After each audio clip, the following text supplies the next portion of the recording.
성도 여러분, 봄입니다. 봄은 볼 게 많아서 봄이라고 합니다. 아니, 이게 무슨 말씀인가요? 사실 봄의 어원 중에는 보다라는 뜻이 있다고 합니다. 봄에 볼 게 많아서 여러분 꽃구경 혹시 다녀오셨습니까? 꽃구경을 다녀오신 성도님들께서 저에게 예쁜 꽃사진을 보내주시기도 하고, 또 한국에 계신 부모님은 벚꽃이 만발한 그러한 가로수길의 사진을 보내주기도 하셨습니다. 꽃으로 가득한 사진을 보면 정말 아름답습니다. 그런데 꽃밭 안에 있으면 다른 세상이고, 또 현실에 나오면 또 다른 세상인 것 같습니다. 여러분은 지금 어떤 세상에 또 어떤 길로 향하고 계십니까? 오늘 우리가 함께 보기 원하는 다윗 왕은 다시 광야로 가고 있습니다. 사울 왕을 피해서 오랜 동안 광야 생활을 하였는데, 그것을 마치고 이제 30년을 왕궁에서 지냈는데 다시 광야로 가고 있습니다. 다시 광야로 가는 길에도 그런데 하나님은 우리와 함께 하십니다. 다윗 왕은 아들 압살롬의 반역을 피해서 왕궁을 급히 떠나게 됩니다. 그 모습을 오늘 23절에서 표현합니다. 온 땅 사람이 큰 소리로 울며 모든 백성이 앞서 건너가매 왕도 기드론 시내를 건너가니 건너간 모든 백성이 광야 길로 향하니라. 광야에서 왕궁으로, 그리고 다시 광야로, 앞을 예측할 수 없는 것이 우리의 인생 길인 것 같습니다. 시편 30편 6, 7절 말씀에 내가 형통할 때에 말하기를 영원히 흔들리지 아니하리라 하였도다. 여호와여, 주의 은혜로 나를 산같이 굳게 세우셨더니 주의 얼굴을 가리심에 내가 근심하였나이다. 형통의 때가 조금 더, 아니면 더 영원히 계속되기를 바라였는데, 그때 나를 세워주셨던 하나님의 은혜가 지금은 어디로 간 것인지, 혹시 하나님께서 그의 얼굴을 가리고 계신 것은 아닌지 근심이 되기도 합니다. 하지만 오늘 다윗은 다시 주의 은혜를 바라봅니다. 내가 여호와께 은혜를 입으면 다시 돌아가게 될 것이라고 고백합니다. 그러므로 다시 광야로 가는 길은 사실은 은혜 앞으로 나아가는 길입니다. 칼 융은 이렇게 말했습니다. 걸려 넘어진 곳에서 순금을 발견한다. 어차피 걸려서 넘어진 곳이라면 그곳에서 넘어져 아프기만 한 것이 아니라 금을 발견한다면 얼마나 좋을까요? 오늘 우리는 금보다 더 귀한 하나님의 은혜와 축복을 함께 발견하는 시간이 되기를 소망합니다. 첫 번째로, 광야에서 다시 살아남는 은혜를 하나님께서 주십니다. 반란의 소식을 들은 다윗은 왕궁에 연연하지 않고 일단 피하였습니다. 사무엘하 15장 14절을 보면 다윗이 예루살렘에 함께 있는 그의 모든 신하들에게 이르되 일어나 도망하자. 그렇지 아니하면 우리 중 한 사람도 압살롬에게서 피하지 못하리라. 빨리 가자. 두렵건대 그가 우리를 급히 따라와 우리를 해하고 칼날로 성읍을 칠까 하노라. 다윗은 오늘 압살롬과 정면 승부를 하지 않습니다.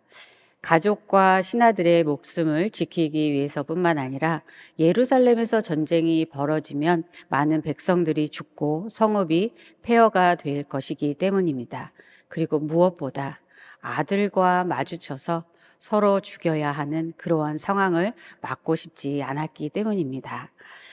하지만 두 손을 다 비우고 떠나는 것, 높은 곳에서 추락하는 것, 그리고 배신당하는 것, 이 모든 것은 가슴 아픈 일이었습니다.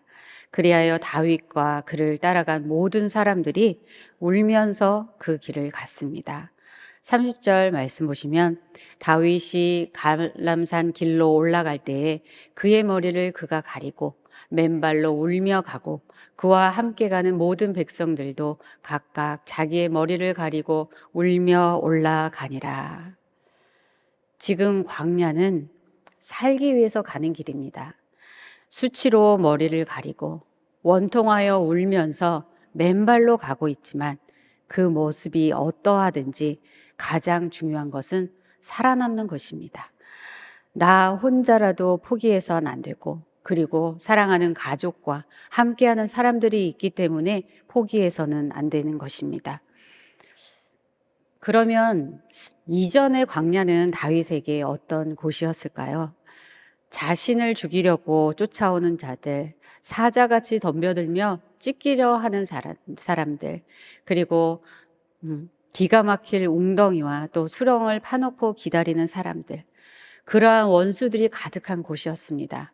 그러나 하나님께서 그들로부터 구원해 주신 곳이었습니다. 다윗은 하나님 안에서 안식을 누리고 하나님께 피하였습니다. 하나님의 얼굴을 바라보며 그의 마음이 늘 하나님께 향하여 있고, 그리하여 하나님과 친밀한 교제를 나눴던 곳입니다. 그래서 하나님은 다윗을 향하여 마음에 합한 자, 내가 기뻐하는 자라고 하셨습니다. 광야에서 그러므로 다윗이 살아남았던 것은 그가 얼마나 잘 피해서가 아니라 하나님께서 은혜로 그와 함께 하셨던 것인 줄 믿습니다. 오늘 다윗은 다시 광야에서 그 은혜를 경험하게 됩니다.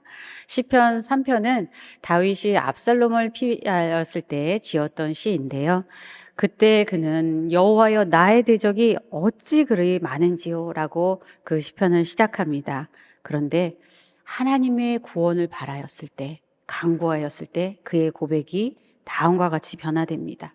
수치심으로 머리를 가리고 갔던 그는 여호와여 주는 나의 방패이시오, 나는 나의 영광이시오, 나의 머리를 드시는 자이시니이다. 그리고 두려움으로 도망치며 갔던 그는 내가 누워 자고 깨었으니 여호와께서 나를 붙드심이로다. 천만인이 나를 에워싸 진친다 하여도 나는 두려워하지 아니하리이다. 상황은 같지만 살아갈 용기가 다시 생겼습니다. 얼마 전에 세바시에서 20대가 된 어떤 여학생의 이야기를 들은 적이 있습니다. 청소년 때에 가정의 폭력으로 쉼터로 옮겨져서 생활을 하였는데, 자기가 살고 있는 이 모든 상황이 더 이상 감당이 안 되고, 그리고 아무 희망도 보이지 않아서 그 학생은 수백 번이 넘는 자해를 시도하고, 그리고 5번의 자살 시도를 하였다고 합니다. 그리고 마지막 자살 시도를 하였을 때 한강물에 빠졌는데, 그 마지막 순간에 내가 왜 이렇게 더러운 물에서 죽어야 하나 라는 생각이 갑자기 들었다고 합니다. 그래서 살아야겠다. 그리고 헤엄쳐서 올라오고 또 구조를 받았는데요. 그러면서 그 학생은 이렇게 말합니다. 죽고 싶은 사람은 사실 죽고 싶은 게 아니라 그냥 살고 싶은 것도 아니고 정말 잘 살고 싶은 것이다. 그런데 그게 안 되는 것이라는 겁니다. 그런데 이 자매님은 자신도 치료를 받으면서 어떤 기관에서 하는 프로그램 중에 피어 스페셜리스트라는 그 과정이 있는데, 그것을 이수하고 나서 자기와 비슷한 경험을 하고 있는 그런 청소년들을 찾아가서 그들의 이야기를 들어주고, 그리고 나도 정말 그것이 어떤 마음인지 안다라고 말하면서 그렇게 용기를 주는 그런 시간을 보내고 있습니다. 그래서 자기가 건넨 그 한마디 말이 다른 청소년에게 힘을 주고 살아나게 하는 것을 보면서 내가 이렇게도 할 수 있구나, 이런 사람이구나 라는 것을 새로운 그런 경험을 했다고 합니다. 그래서 그 자매님의 인생 목표가 달라졌습니다. 뭐라고 하냐면 끝까지 살아남는 게 제 목표입니다. 그리고 단 한 사람을 살리는 사람이 되고 싶습니다 라고 이야기를 하였습니다. 우리의 주변에도 여러 일들로 힘든 분들이 많이 계십니다. 어떤 남자 집사님은 아내가 병으로 투병 중이어서 아내를 위해서 해달라고 부탁하실 때 정말 눈물이 글썽이며 눈시울이 붉어지는 모습도 보았습니다. 그리고 얼마 전에 어떤 집사님은 남편이 심한 우울증으로 정말 오랜 동안 많이 아팠는데 다시 이번에도 한국으로 떠나는데, 자기가 혼자 남아서 아이들을 키우고 또 비즈니스를 하면서 때로는 자신도 왠지 모를 두려움이 몰려와서 힘들 때가 있다고 합니다. 그러면서 자신을 위해서 위해서도 기도 부탁하시며, 그런데 우리 남편이 꼭 살 수 있도록 기도해 주세요라고 그렇게 부탁을 하셨습니다. 성도 여러분, 지금 살아있는 우리 자신, 지금까지 살아온 우리 자신을 안아주면 좋겠습니다. 상처 있고 힘든 자신을 왜 그랬냐고 자꾸 자책하고 비난하는 것이 아니라 위로해 주면 좋겠습니다. 그리고 다른 사람을 또한 위로하면 좋겠습니다. 지금 조금 더 여유가 있다면 다른 사람을 돌아보고 또 함께 중보 기도해 주시면 좋겠습니다. 어떤 상황에 있든지 우리가 소중한 존재라는 그 사실은 변함이 없습니다. 엘리자베스 퀴블러 로스는 상실 수업을 써왔는데요. 그녀는 이렇게 말합니다. 비바람 불어 흙탕물 뒤집어 썼다고 꽃이 아니더냐. 다음에 내릴 비가 씻어준다. 다음에 때를 기다리며 오늘을 살아가는 우리 모두가 되기를 소원합니다. 시편 30편 5절에 그의 노염은 잠깐이요 그의 은총은 평생이로다. 저녁에는 울음이 깃들일지라도 아침에는 기쁨이 오리로다. 하나님의 은총이 평생이 우리와 함께 하시는 줄을 믿습니다. 이러한 힘든 시간들을 거쳐서 우리는 더욱더 단단해지기를 소원합니다. 성도 여러분, 우리 함께 잘 살아가기를 소망합니다. 두 번째로, 광야에서 더욱 성숙해지는 은혜를 주십니다. 광야에서 우리는 살아남기만 하는 것이 아니라 성숙해지게 됩니다. 광야로 사실 가고 싶은 사람은 아무도 없습니다.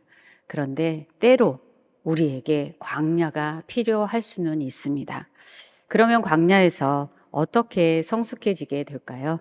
첫 번째로 자신의 그림자를 대면할 때 성숙해하게 됩니다. 다윗은 그동안 자녀들에게 일어난 문제들을 계속 회피했습니다. 시간이 지나면 괜찮아질 거라고 문제를 덮고 또 덮고 그러는 사이에 문제는 점점 더 커졌습니다. 아들 압살롬이 반역한 이유는 아버지 다윗에 대한 분노 때문이었습니다. 자기의 여동생인 다말을 범한 암논 형을 아버지가 아무 벌도 주지 않았습니다. 그러자 압살롬은 치밀한 계획을 세워서 암논을 죽였습니다. 그런데 그리고 도망간 자신도 아버지는 아무 말도 하지 않고 아무 벌을 주지 않았습니다. 나중에 아버지가 어쩔 수 없이 그를 불러 예루살렘에 데려다 놓고는 2년 동안 그의 얼굴을 보지조차 않았습니다. 이러한 유기를 경험한 압살롬은 분노하여 아버지를 반역할 계획을 세웠습니다. 그런데 다윗이 이 문제를, 자기의 자녀들을 대면할 용기가 없었던 이유는 이 문제들이 근본적으로 자기의 죄와 연결되어 있었기 때문입니다. 우리아를 죽이고 밧세바를 죄를 범한 이후에 다윗의 집안에 칼이 멈추지 않을 것이라는 하나님의 말씀이 있었습니다. 다윗은 회개하고 죄사함을 받았지만 죄가 자녀들에게 영향을 미쳤고 그리고 자녀들의 죄에 대해서 징계하거나 또는 회개하지 않으므로 다윗의 가정에는 죄가 점점 더 쌓여져 갔던 것입니다. 사람은 누구나 대면하고 싶지 않은 자기의 그림자가 있습니다. 심리학에서 그림자란 자신의 인격의 어두운 측면으로 무의식에 자리 잡고 있다고 합니다. 그래서 자기는 잘 인식하지 못하지만 다른 사람들에게는 또한 보여줄 수 있다고 합니다. 그리고 자신이 그것을 본다고 해도 그것을 받아들이기가 어렵다고 합니다. 그런데 그림자를 대면하지 않으면 죄책감과 두려움과 또 실패감에 묶여서 계속 과거의 나로 살아가게 되고 그리고 상처받은 어린아이로 살아가게 된다는 것입니다. 그래서 그 그림자를 대면하는 것이 필요합니다. 그림자 박싱이라고도 하는데요. 리차드 로우는 이렇게 말합니다. 그림자 박싱이 주는 선물은 자신의 그늘과 그것의 게임을 보게 해주는 것이다. 그것을 보기만 해도 감추어져 있는 그늘의 힘이 훨씬 약해진다. 일단 당신이 숨겨두거나 부인해온 그늘진 자아를 대면하고 나면 더 이상 크게 염려할 것이 없다. 자기한테나 남들한테나 발각될까봐 겁날 것이 없기 때문이다. 게임은 끝났고 당신은 자유다. 다윗 자신도 보고 싶지 않고 남들에게도 보여주고 싶지 않았던 그의 그늘이 어쩔 수 없이 공개가 되었습니다. 그는 많은 사람들 앞에서 눈물을 흘리며 갔습니다. 지나온 잘못된 선택들에 대한 후회와 또 자식들의 아픔에 대한 죄책감 등 복잡한 감정의 눈물을 흘렸을 것입니다. 그림자를 대면할 때에 이와 같이 누이침으로 불리는 거룩한 슬픔을 경험하게 됩니다. 이것이 자신의 그림자와 화해하는 과정입니다. 그림자도 사실은 우리 자신의 일부이므로 화해하고 껴안아 주어야 하는 것입니다. 하지만 특별히 남성들에게 우는 것, 그리고 말하는 것은 쉽지 않은 것 같습니다. 남성 우울증에 대해서 잘 알려진 책 제목이 있는데요. 무엇인지 아십니까? 나는 그것에 대해 말하고 싶지 않다. 과묵한 남편들을 향해서 말 좀 해보라고, 무슨 속으로 사느냐고 물어보면서 그것이 알고 싶다라고 말하고 싶지만 남편들은 뭘 알려고 하냐고 하면서 말을 잘 안 하려고 할 때가 있습니다. 리차드 로우는 남자들 세계에서 자기의 깊은 슬픔을 충분히 느낄 수 없거나 느끼기를 거부하는 많은 사람이 대상 없는 분노에 갇혀 사는 것을 본다. 그 분노를 말끔히 해소하는 유일한 길은 그것의 밑으로 흐르는 슬픔의 큰 바다를 직면하는 것이다 라고 합니다. 그림자와 화해를 하게 되면 이제는 자신의 그늘에서 무언가를 배우게 된다는 것입니다. 이것을 황금 그늘의 발견이라고 하는데요. 이제 그저 어두운 그늘이 아니라 황금 그늘로 빛을 발하게 됩니다. 여러분 안에는 어떤 그늘, 어떤 그림자가 있으십니까?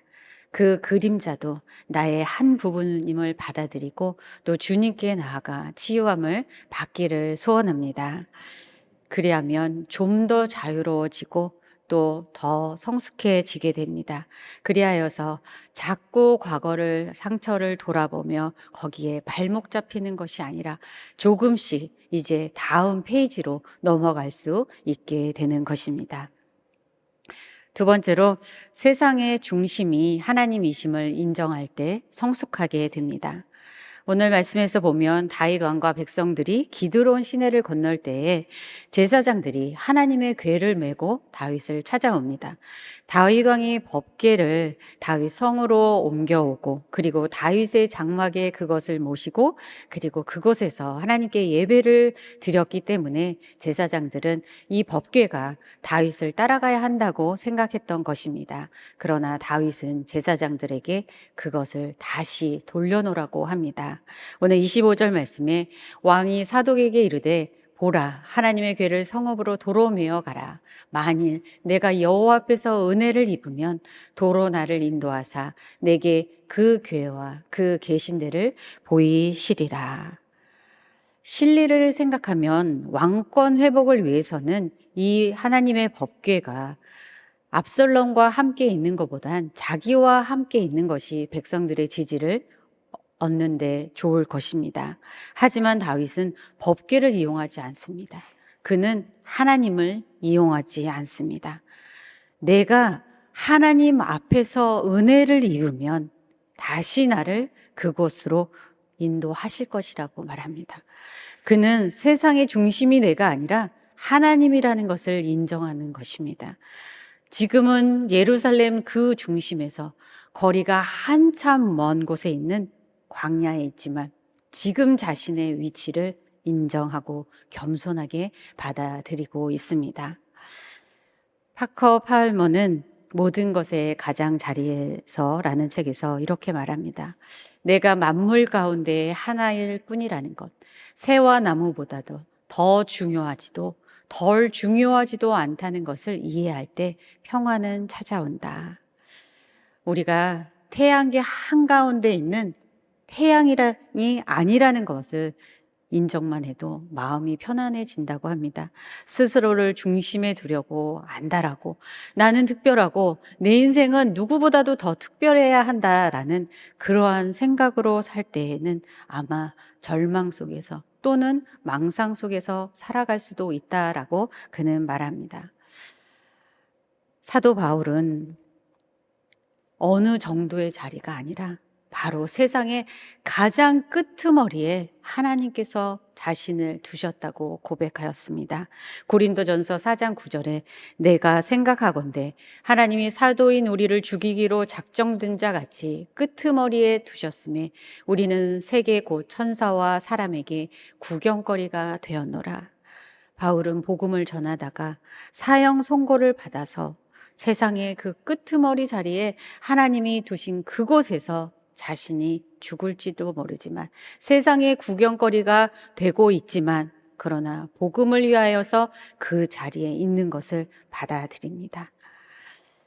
우리에게 하나님께서 놓으신 지금의 자리를 또한 우리가 겸손히 받아들이는 것이 성숙한 것입니다. 세 번째로 하나님의 뜻을 받아들일 때 우리는 성숙하게 됩니다. 다윗은 하나님의 궤를 돌려 보내며 하나님의 뜻에 겸손히 자신을 맡깁니다. 26절 말씀 보면 그러나 그가 이와 같이 말씀하시기를 내가 너를 기뻐하지 아니한다 하시면 종이 여기 있사오니 선히 여기시는 대로 내게 행하시옵소서 하리라. 이 말씀이 얼마나 가슴 아픈 말입니까?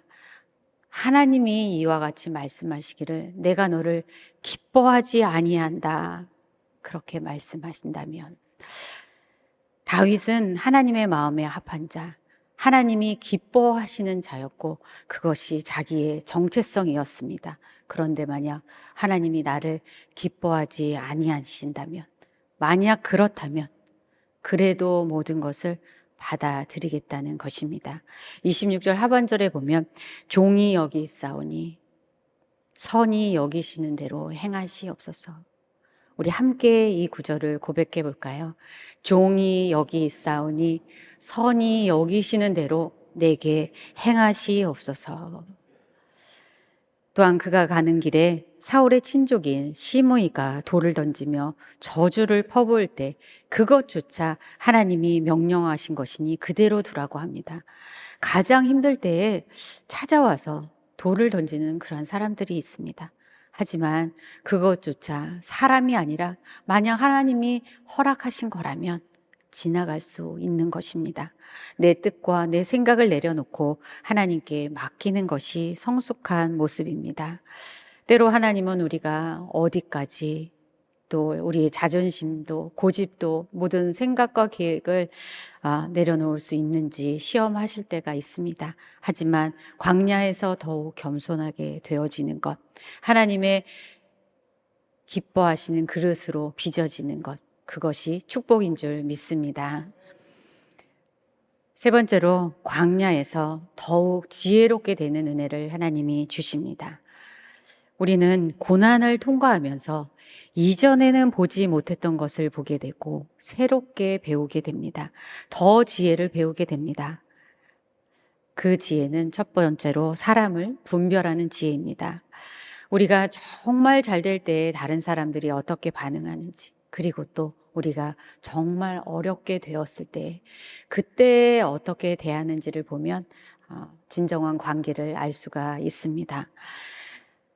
다윗이 이렇게 피난길을 갈 때에 이방인 가드 사람 이때가 600명의 사람들을 데리고 다윗에게 옵니다. 그들은 블레셋에서 다윗과 함께하였고 그리고 예루살렘에도 함께하였던 사람들입니다. 그런데 다윗은 가드를 향하여서 내가 이제 정처 없이 길을 가게 되는데 이제 너는 내 고향으로 돌아가라고 합니다. 그러나 이때는 사나 죽으나 어느 곳에 계시든지 왕이 있는 그곳에 종도 있겠나이다 라고 합니다. 그리고 오늘 우리가 보았던 제사장 사독과 아비아달과 레위 사람들이 다윗에게 나왔고 아비새와 또 바르실레가 다윗에게 왔습니다. 그리고 또 위기 중에 자기의 유익을 얻으려는 사람이 있습니다. 그가 바로 무비보셋의 종인 시바입니다. 그리고 또 시므이와 같이 저주하는 비난하는 사람들이 있습니다. 다윗이 이 모든 사람들을 다 잘 분별하지는 못하였지만 그러나 위기 중에 사람들을 다시 분별하는 지혜를 얻게 되었습니다. 두 번째로 대적을 무너뜨리는 지혜입니다. 다윗은 울면서 그냥 손을 놓고 있지 않았습니다. 그는 대적을 무너뜨리기 위해서 전략을 짰습니다. 제사장 사독과 아비아달을 왕궁으로 보내면서 두 아들들 편에 예루살렘에서 일어나는 일을 내게 알려달라고 하였습니다. 그리고 31절 말씀에 어떤 사람이 다윗에게 알리되 압살롬과 함께 모반한 자들 가운데 아히도벨이 있나이다 하니 다윗이 이르되 여호와여 원하옵건대 아히도벨의 모략을 어리석게 하옵소서. 다윗은 이렇게 하나님께 기도하였습니다. 그러할 때 기도의 응답으로 그때 다윗의 친구이자 모략가인 후세가 찾아왔습니다. 다윗은 그를 왕궁으로 보내어 압살롬 앞에 가서 할 모든 말들을 가르쳐 주었습니다. 잠언 24장 5, 6절 말씀에 지혜 있는 자는 강하고 지식 있는 자는 힘을 더하나니 너는 전략으로 싸우라. 승리는 지략이 많음에 있느니라. 다윗은 전략을 짜고 그리고 사람을 보내지만 그러나 사람을 의지하지는 않았습니다. 광야에서 배우는 지혜는 세 번째로 오직 하나님을 의지하는 지혜입니다.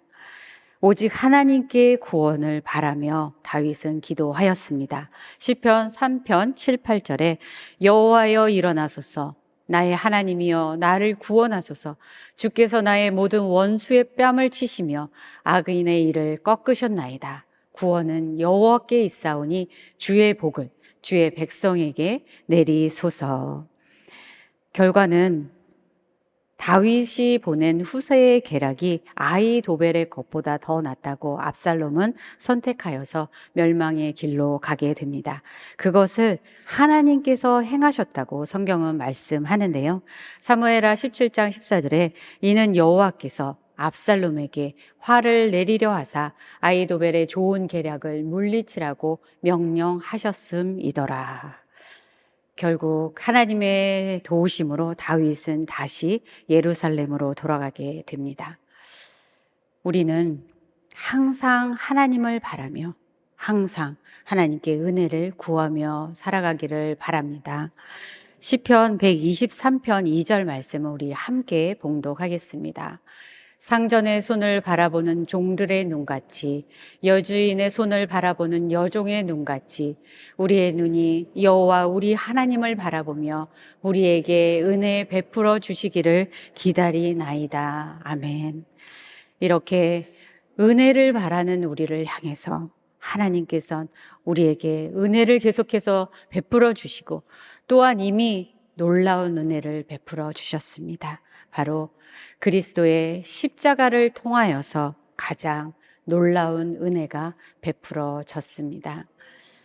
우리는 각자의 길을 가고 있었지만 사실은 죄의 길로 사망의 길로 가고 있던 죄인이었습니다. 그러한 우리를 살리기 위해서 예수님께서 십자가의 길을 가셨습니다. 그리고 예수님께서 십자가에서 죽으심으로 우리를 살리셨습니다. 요한일서 4장 9절에 하나님의 사랑이 우리에게 이렇게 나타난 바 되었으니 하나님이 자기의 독생자를 세상에 보내심은 그로 말미암아 우리를 살리려 하심이라. 우리를 살리기 위해 하나님께서 독생자 아들을 보내주셨습니다. 그리고 우리를 살리기 위해서 죽으신 주님과 함께 우리도 함께 죽고 그리고 주님과 안에서 우리도 함께 다시 살아났습니다.